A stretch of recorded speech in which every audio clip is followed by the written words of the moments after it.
মানুষের জীবনে সন্তান হলো সৌন্দর্য। সংসার জীবনে একজন সুসন্তান তার বাবা মায়ের জীবনে অলংকারের মতো সৌন্দর্য বৃদ্ধি করে। আর এই সৌন্দর্যের একমাত্র দাবি হলো তার প্রতি যত্নশীল হওয়া, তার সাথে কোমল আচরণ করা।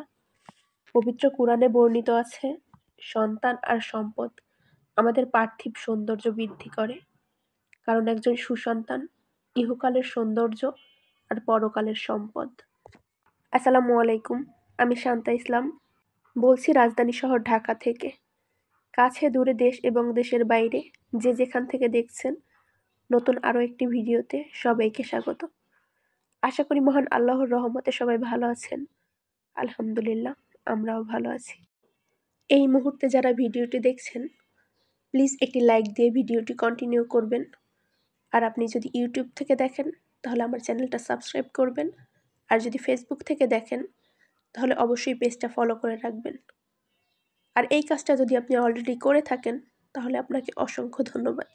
দিনটা ছিল 29শে জানুয়ারি, সাফনের মাদ্রাসায় বার্ষিক ক্রীড়া প্রতিযোগিতা।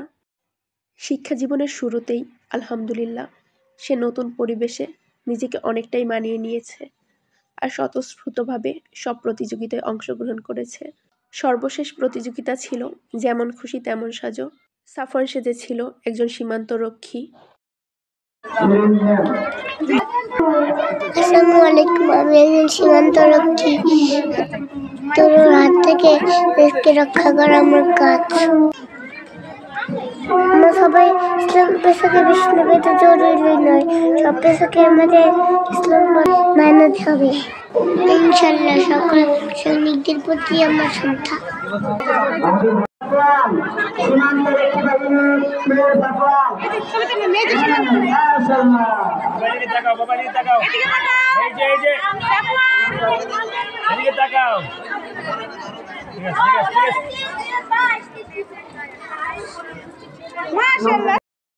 সন্তানের ছোট বড় যে কোনো অর্জনে বাবা মা কতটা খুশি হয় সেটা আরেকজন বাবা মা ছাড়া কেউ বুঝতে পারবে না।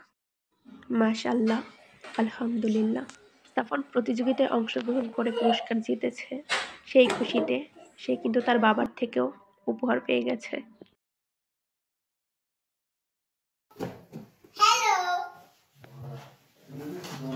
এরপর অনেক খুশি নিয়ে সাফন ওর বাবাকে ওর অর্জন করা পুরস্কারগুলো দেখাচ্ছিল।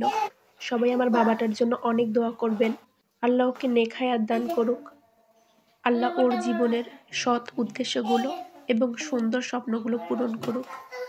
আমাদের সবার সন্তানকে আল্লাহ সুসন্তান হিসেবে কবুল করুক। আল্লাহ হাফেজ, আসসালামু আলাইকুম।